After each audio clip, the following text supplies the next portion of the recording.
Hello friends, स्वागत है आप सभी का अपने परिवार पॉलीटेक्निक क्लब में। तो आज की इस वीडियो में हम पॉलीटेक्निक एंट्रेंस एग्जाम 2023 के रिगार्डिंग केमिस्ट्री के मोस्ट इंपॉर्टेंट प्रश्न को देखेंगे। और ये सभी प्रश्न दोस्तों प्रीवियस ईयर और एक्सपेक्टेड प्रश्नों का मिश्रण है। और यदि दोस्तों आप पीडीएफ चाहते हैं तो आप हमारे टेलीग्राम चैनल को ज्वाइन जरूर करें, और या फिर आप हमारे व्हाट्सएप ग्रुप को ज्वाइन करें, लिंक डिस्क्रिप्शन बॉक्स में मिल जाएगा। तो चलिए दोस्तों, हम लोग बिना देरी के लिए देखते हैं अपने पहले प्रश्न को। पहला प्रश्न में आपसे देखिए क्या पूछा गया। पूछ रहे हैं निम्नलिखित में से कौन सा बूझा हुआ चूना है। आपको बताना है, कुछ ऑप्शन दिए गए हैं और उसमें से बूझा चूना कौन सा है। ऑप्शन हमारा क्या है, CaO, CaOH whole twice, CaCO3 और Ca। तो इस प्रश्न का दोस्तों हमारा करेक्ट आंसर क्या हो जाएगा। तो इस प्रश्न का करेक्ट आंसर हमारा ऑप्शन नंबर ए हो जाएगा, यानी कि CaO यानी बुझा हुआ चूने के नाम से हम लोग इसे जानते हैं। अगला प्रश्न देखिए आपसे क्या पूछा गया। अगला प्रश्न एक रिएक्शन दिया गया। रिएक्शन क्या है, तो रिएक्शन हमारा CaCO3 बन हमारा क्या रहा है, CaO+CO2 किस प्रकार की अभिक्रिया, विस्थापन, अपघटन, संयोजन या फिर द्विविस्थापन। तो ध्यान से देखिए दोस्तों, यहाँ पे कंपाउंड और फिर ये क्या हो रहा है, हमारा ब्रेक हो रहा है यानी टूट रहा है ना। तो टूट रहा है हमारा, तो कौन सा रिएक्शन हो जाएगा, तो वो हमारा रिएक्शन हो जाएगा अपघटन, यानी कि बोले तो हमारा क्या हो जाएगा, ऑप्शन नंबर भी करेक्ट आंसर हो जाएगा अपघटन। क्योंकि पहले यह CaCO3 था, ओके। फिर उसके बाद हमारा क्या हुआ, ये ब्रेक हो गया यानी टूट गया। किस में टूट गया, तो CaO+CO2 में, यानी इसका क्या हुआ, अपघटन हुआ, टूट गया। Correct answer option number B हो गया हमारा। अगला प्रश्न देखिए आपसे क्या पूछा गया। प्रश्न में कह रहा है एसिटिक अम्ल का IUPAC नेम क्या है। यहाँ आपको बताना है एसिटिक एसिड का IUPAC नाम क्या है। यहाँ पे एसिटिक एसिड का दोस्तों सूत्र दिया गया है। क्या होता है सूत्र, तो इसका सूत्र हमारा दोस्तों हो जाता है CH3COOH। इसे दोस्तों आप अच्छे से याद करिएगा, आपके एग्जाम में एसिटिक एसिड की जगह CH3COOH देखने को मिल सकता है। यहाँ पे उसका IUPAC नाम पूछा गया, तो IUPAC नाम जल्दी से कमेंट बॉक्स में करिए। ऑप्शन ए एथेनोइक एसिड होगा, या फिर ऑप्शन बी मेथेनोइक एसिड होगा, या फिर ऑप्शन सी प्रोपेन, या फिर इनमें से कोई नहीं। तो एसिटिक एसिड बोलिए तो CH3COOH का IUPAC नाम हमारा हो जाता है मेथेनोइक अम्ल, यानी कि बोले तो मेथेनोइक एसिड हमारा हो जाता है। अब हम लोग चलते हैं दोस्तों अपने अगले प्रश्न पे। अगला प्रश्न में देखिए आपसे हम लोगों का क्या पूछा गया। प्रश्न नंबर 4 का रहा प्लास्टर ऑफ पेरिस का रासायनिक सूत्र क्या है। यहाँ प्लास्टर ऑफ पेरिस आप लोग इसे अच्छे से जानते होंगे, और आप देखे होंगे अपने गांव घर में कि अगर किसी का हाथ या पाँव टूट जाता है उसके ऊपर एक वाइट रंग का लेप लगा हुआ रहता है। वही दोस्तों हमारा क्या रहता है, तो वही हमारा प्लास्टर ऑफ पेरिस रहता है। उसी का आपसे दोस्तों रासायनिक सूत्र पूछा है, यानी कि केमिकल फार्मूला। तो उसका केमिकल फार्मूला क्या होता है, CaSO4.2H2O होगा, या फिर CaSO4.12H2O होगा, Na2CO3.10H2 होगा, और या फिर इनमें से कोई नहीं। दोस्तों यहाँ पे ऑप्शन ए बी सी देख रहे हैं ना, ये आपके एग्जाम में कई बार पूछा गया है इन तीनों का नाम। तो अभी मैं इन तीनों का नाम बताऊंगा, आप इसे अच्छे से याद कर लीजिए, क्योंकि आप जब एग्जाम में बैठिएगा देखिएगा इससे एक प्रश्न आपके एग्जाम में रहेंगे ही रहेंगे। तो फिलहाल प्लास्टर ऑफ पेरिस की सूत्र की बात की जाए तो ऑप्शन नंबर बी, यानी कि CaSO4.12H2O होता है। मैंने बोला था कि मैं तीनों का बताऊंगा, तो जी हाँ, तीनों का जरूर बताऊंगा। पहला ए है ऑप्शन CaSO4.2H2, यह हमारा क्या होता है, तो यह दोस्तों हमारा जिप्सम का सूत्र हो जाता है। CaSO4.2H2 यह हमारा जिप्सम का हो जाता है। और Na2CO3.10H2 धोबिया सोडा, यानी कि बोले तो धोने वाला सोडा, जो हम लोग कपड़ा धोते हैं ना जी, धोबिया सोडा, उसी का सूत्र है Na2CO3.10H2O। और CuSO4.2H2O जिप्सम का, और प्लास्टर ऑफ पेरिस का हाफ H2O यहाँ पे आएगा, ओके। देखिए Na2CO3 याद करने का एक तरीका है दोस्तों। आप लोग कपड़ा धोते हैं तो कपड़ा धोने में बहुत सारा पानी लगता है ना, यानी 10 बाल्टी मानिए पानी लगता है, यानी 10H2O। और हमारा प्लास्टर ऑफ पेरिस में क्या आएगा, हाफ H2O, और जिप्सम में 2H2O। और दोस्तों एक चीज़ का आप लोग केमिकल फार्मूला आप लोग कमेंट बॉक्स में बताइएगा। फिटकीरी का जो होता है आपका केमिकल फार्मूला, बोले तो रासायनिक सूत्र आपको कमेंट बॉक्स में बताना है कि क्या होता है। फिलहाल हम लोग चलते हैं अपने अगले प्रश्न पे। अगला प्रश्न देखिए, प्रश्न नंबर 5 में पूछा गया है शरीर में भोजन का पचना किस प्रकार की अभिक्रिया। हम लोग जो खाना खाते हैं उसमें हम लोग का भोजन पचता है, तो वो कौन सी अभिक्रिया है, कैसी अभिक्रिया। तो वो जो अभिक्रिया हमारा होती है वो ऑक्सीकरण अभिक्रिया, यानी बोले तो ऑप्शन नंबर बी हम लोगों का करेक्ट आंसर दोस्तों हो जाएगा। अगला प्रश्न में देखिए हमसे क्या पूछा गया, हमारे शरीर में पीएच कितने परास के बीच कार्य करता है। यानी जो हम लोग का ह्यूमन बॉडी है, शरीर है, इसमें पीएच का वैल्यू है वो कितने के बीच में लाइज करता है, यानी कितने के बीच में कार्य करता है। क्या 6 से लेकर 6.8 के बीच में, या फिर 7 से 7.8 के बीच में, या फिर 2 से 3.8 के बीच में, या फिर 5.1 से 5.8 के बीच में। तो हम लोग के शरीर के अंदर जो पीएच वैल्यू का रेंज जो रहता है ना, कार्य करने का रेंज, वो 7 से 7.8 के बीच में रहता है। यानी बोले तो करेक्ट आंसर हम लोगों का ऑप्शन नंबर बी यहाँ पे हो जाएगा। फिलहाल हम लोग पढ़ते हैं अपने अगले प्रश्न पे। अगला प्रश्न देखिए, आपको पीएच स्केल के बारे में बताया गया है। क्यों? क्योंकि ये आपको बहुत इंपॉर्टेंट है। एक प्रश्न आपका पीएच से रहेगा, और ये जो चैप्टर से लिया जाता है एसिड बेस एंड साल्ट से रहता है, उससे पीएच से एक प्रश्न रहेंगे और एक न्यूमेरिकल भी रहेंगे। न्यूमेरिकल हम लोग अगली वीडियो में सॉल्व करेंगे। पीएच स्केल में दोस्तों देखने योग्य बात है कि इसमें एक न्यूट्रल रहता है। न्यूट्रल क्या रहता है? तो न्यूट्रल हमारा 7 पे रहता है। इस स्थान, यानी इस स्थान पे रहिएगा तो नहीं आप एसिड नहीं आप बेस में जाइएगा। यानी कि न्यूट्रल हमारा 7 पे रहता है, और जैसे जैसे इधर जाइएगा उतना ज़्यादा एसिडिक होते जाइएगा।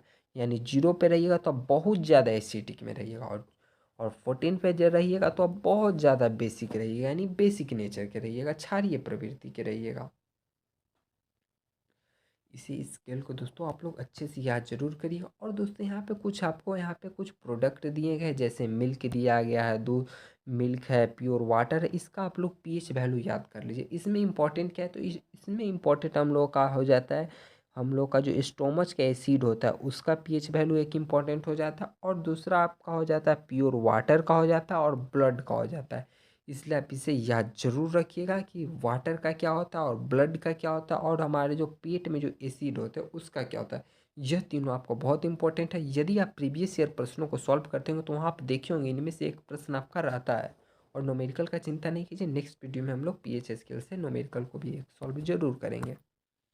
फिलहाल प्रश्न नंबर 7 में देखिए आपसे बोला गया भौतिक परिवर्तन। आपको बताना है भौतिक परिवर्तन क्या अस्थायी परिवर्तन होता है, अस्थायी परिवर्तन होता है, या फिर अस्थायी परिवर्तन होता है, या फिर दोनों होता है, या फिर इनमें से कोई नहीं। तो भौतिक परिवर्तन दोस्तों हमारा अस्थायी परिवर्तन होता है। यानी कि भौतिक परिवर्तन का अगर मैं यहाँ पे एग्जांपल दूँ, तो जैसे कि मान लीजिए आप इलेक्ट्रिक बल्ब की स्विच को ऑन किए तो बल्ब ऑन हो गया, फिर ऑफ किए तो बल्ब हमारा ऑफ हो गया। तो ये हमारा अस्थायी परिवर्तन है कि यानी आप जब चाहिएगा आप उसे ऑन ऑफ कर सकते हैं। लेकिन अस्थायी परिवर्तन बोले तो रासायनिक परिवर्तन हम लोग का अस्थायी परिवर्तन होता है, यानी कि जो एक बार हो गया मतलब खत्म, उसको आप पुनः प्राप्त नहीं कर सकते। जैसे दूध से दही का जमना, रासायनिक परिवर्तन। एक बार दूध से दही बन गया तो आप दही से फिर दूध नहीं बना सकते, यानी वो हमारा रासायनिक परिवर्तन हुआ। बोले तो वो हमारा अस्थायी परिवर्तन। लेकिन यहाँ से आपको भौतिक पूछा है, इसलिए ऑप्शन नंबर ए हमारा करेक्ट आंसर यहाँ पे हो जाएगा। प्रश्न नंबर 8 में देखिए क्या पूछा गया, बहुत इंपॉर्टेंट प्रश्न है ये, आपका प्रीवियस ईयर प्रश्न से लिया गया है दोस्तों। प्रश्न नंबर 8 में कह रहा है, जब मैग्नीशियम फीता को जलाया जाता है, यहाँ पे मैग्नीशियम का फीता पकड़ा गया है और उसे जलाया जा रहा है, तो जलाने पर उत्पन्न आग की लौ, जो यहाँ पे आग जल रही है वो कैसी जलेगी। ऑप्शन को देखिए, अब आप तो फिगर देख लेंगे और करेक्ट आंसर जल्दी से बोलिए क्या होगा। तो इसका करेक्ट आंसर फिगर को देख के ही आप लोग बोल सकते हैं कि correct answer option number C होगा। जब भी दोस्तों हम मैग्नीशियम के रिबन को जलाएंगे तो हम लोग को चमकीला उजला सा लाइट मिलता है। और एक प्रश्न यहाँ से दोस्तों बनता है, इसका जो उपयोग हम लोग करते हैं, तो इसका उपयोग दोस्तों हम लोग पटाखा या फिर बम में करते हैं। आप लोग ये दिवाली में फुलझड़ी ये सब जलाए होंगे ना, उसमें हम लोग इसी का उपयोग करते हैं ताकि हम लोग को तेज और चमकीले लाइट मिल सके, जो कि हमारा वाइट रहता है दोस्तों। और इसका हम लोग फ्लैश लाइट में, यानी मोबाइल का जो फ्लैश लाइट होता है ना, वहाँ भी इसी का उपयोग करते हैं, और इलेक्ट्रिक बल्ब में भी हम लोग इसका उपयोग करते हैं, वाइट यानी चमकीला उजला प्राप्त करने के लिए। इसका उपयोग से भी आपके एग्जाम में क्वेश्चन हो सकते हैं। अगला प्रश्न नंबर दोस्तों 9 है। प्रश्न नंबर 9 में भी एक रिएक्शन दिया गया है। रिएक्शन देखिए क्या है, 2 Mg+O2 मिल के क्या बन गया, 2 MgO। यह किस प्रकार की अभिक्रिया का उदाहरण है? तो जल्दी से बताइए कौन सी अभिक्रिया का उदाहरण है। तो देखिए दोस्तों, यहाँ पे दो गो चीज मिल रहा है, ऐड होके क्या बन रहा है, 2 MgO, यानी मिल गया ना, संयोजन हुआ। यानी कि ऑप्शन नंबर डी हम लोग का करेक्ट आंसर हो गया। वहाँ पे संयोजन नहीं था क्योंकि वहाँ पे हम लोग का टूट रहा था, यहाँ पे ऐड हो रहा है, मिल रहा है, यानी संयोज हो रहा है, यानी संयोजन हम लोग का करेक्ट आंसर हो जाएगा दोस्तों। दोस्तों अभी तक आपने हमारे इस चैनल को सब्सक्राइब नहीं किया तो सब्सक्राइब करें। यहाँ पे आपको पॉलिटेक्निक एंट्रेंस एग्जाम और पॉलिटेक्निक लेटरल एंट्रेंस एग्जाम की तैयारी बिल्कुल फ्री में और प्रीवियस ईयर PDF के साथ कराई जाती है। आप टेलीग्राम चैनल ज्वाइन करिए, व्हाट्सएप ग्रुप ज्वाइन करिए, वहाँ पे आप हमसे डाउट भी पूछ सकते हैं दोस्तों। प्रश्न नंबर 10 में देखिए आपसे क्या पूछा गया। प्रश्न नंबर 10 आपसे कह रहा है लोहे पर जंग लगने की क्रिया को क्या कहते हैं। तो लोहे पे जंग लगने की क्रिया को हम लोग रस्टिंग कहते हैं, बोले तो उसे हम लोग संक्षारण कहते हैं। तो जल्दी से बताइए इसका करेक्ट आंसर क्या होगा। तो करेक्ट आंसर हमारा ये होगा। अब दोस्तों आपको कमेंट बॉक्स में एक चीज़ बताना है कि मान लीजिए यह हमारा लोहा है, ज़रूर आप लोग बताइएगा यह लोहा है, इस पर अगर दोस्तों जंग लग जाता है तो इससे लोहे की बार बढ़ेगी या फिर घटेगी। मैं आपको एक हिंट दे देता हूँ कि लोहे पर जब जंग लगता है तो उसका सूत्र हम लोगों का हो जाता है Fe2O3.XH2O। अब आपको बताना है कि लोहे पर अगर जंग लग जाएगी तो उसका भार बढ़ेगा या फिर घटेगा। ये लोहा है, इस पे मान लीजिए जंग लग गया। अब बताना है कि इसका भार बढ़ेगा या घटेगा। मैं देखना चाहता हूँ कि कौन कौन से लोग जल्दी से सही आंसर को कमेंट बॉक्स में बताते हैं। अब प्रश्न नंबर दोस्तों हम लोग 11 पे चलते हैं। प्रश्न नंबर 11 में आपसे पूछा गया प्रोपेन की आणविक संरचना निम्नांकित में से कौन है। यानी यहाँ पे आपको प्रोपेन की आणविक संरचना बतानी है। तो प्रोपेन की आणविक संरचना जो होगी ना, ऑप्शन नंबर बी बोले तो CH3H8 होगी। अब दोस्तों एक चीज़ आप यहाँ से जान लीजिए, प्रोपेन है यानी यहाँ से आपसे दोस्तों इस क्वेश्चन की जगह घुमा के आपसे ऐसे पूछा जा सकता है अल्केन का सामान्य सूत्र क्या होता है। तो अल्केन का सामान्य सूत्र CnH2n+2 होता है। और ये देखिए अल्केन का सामान्य सूत्र, ये प्रोपेन और अल्केन इसी ग्रुप से है। कैसे, तो आप समझ सकते हैं CH3 सॉरी यहाँ पे देखिए ऑप्शन बी में देखिए C3H8 है ना, यानी कि एन के जगह पे 3 रखिए और एच के जगह 2 × 3 + 2 करिएगा तो हम लोग का क्या आ जाएगा, C3H8 आ जाएगा। आप लोग अल्केन का सामान्य सूत्र दोस्तों याद रखिएगा, अल्कीन अल्कीन अनकाय, इन तीनों में से एक आपके एग्जाम में देखने को मिलेंगे। अब चलते हैं हम लोग अगले प्रश्न पे। तो अगला प्रश्न देखिए, प्रश्न नंबर 12 में क्या कर रहा है, बॉक्साइट निम्नलिखित में से किस धातु का मुख्य अयस्क है। बॉक्साइट का आप लोग दोस्तों फिगर देख रहे होंगे। अब आपको बताना है यह किसका मुख्य अयस्क है। तो एल्युमिनियम का मुख्य अयस्क हम लोगों का बॉक्साइट होता है, यानी कि ऑप्शन नंबर डी हम लोग का करेक्ट आंसर। लोहे की बात की जाए तो लोहे का दोस्तों हम लोग का हेमेटाइट होता है, आप लोग इसे याद रखिएगा।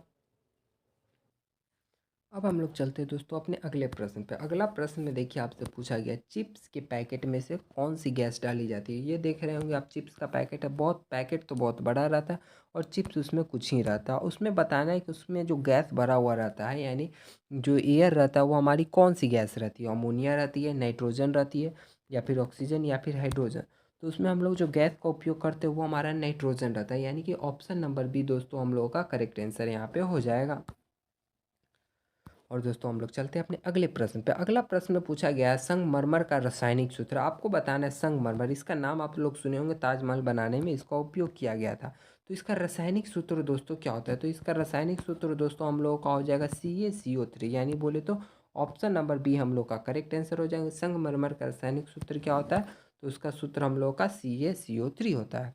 अगला प्रश्न देखिए आपसे पूछा गया है रासायनिक समीकरण अभिक्रिया का है। आपको बताना है रासायनिक समीकरण जो हम लोग जैसे देख रहे थे कि थोड़ी देर पहले में हम लोगों ने एक एग्जांपल देखा था, 2Mg+O2 था और वो हम लोगों का क्या बन गया था, 2MgO। तो ये जो बन गया था हमारा ये रासायनिक समीकरण है। तो ये अभिक्रिया का क्या बताता है, संक्षिप्त रूप है या फिर सांकेतिक रूप है या फिर पूर्ण रूप है या फिर इनमें से कोई नहीं। तो जो अभिक्रिया हो रहा था ना उसका संक्षेप रूप है, यानी जो अभिक्रिया हुआ उसको एक लाइन में बता दी, यानी कि उसका संक्षेपित रूप है, यानी कि उसका एकदम शॉर्ट फॉर्म है। यानी ऑप्शन नंबर ए हम लोग का करेक्ट आंसर है। क्योंकि अभिक्रिया तो बहुत बड़ा बड़ा होता है लेकिन उसको हम लोग एक सिंगल लाइन में यहाँ पे लिख दिए, यानी कि 2Mg+O2 था, बन गया 2MgO। एक लाइन में हम लोगों ने पूरा अभिक्रिया को व्यक्त कर दिया, यानी क्या है, तो उसका संक्षिप्त रूप है, यानी उसका एकदम शॉर्ट फॉर्म है। तो दोस्तों आज की इस वीडियो में इतना ही। यहाँ पे हमारे कुछ प्रीवियस वीडियो दिए गए, इसे आप हमारे यूट्यूब चैनल पे विजिट करके देख सकते हैं। और दोस्तों आप PDF चाहते हैं तो टेलीग्राम चैनल ज्वाइन करें, आप व्हाट्सएप ग्रुप पे जुड़ जाए, आप वहाँ से भी हमारे इस PDF को ले सकते हैं। और दोस्तों हमारे साथ बने रहने के लिए बहुत बहुत धन्यवाद। मिलते हैं हम लोग फिर एक अगली वीडियो में।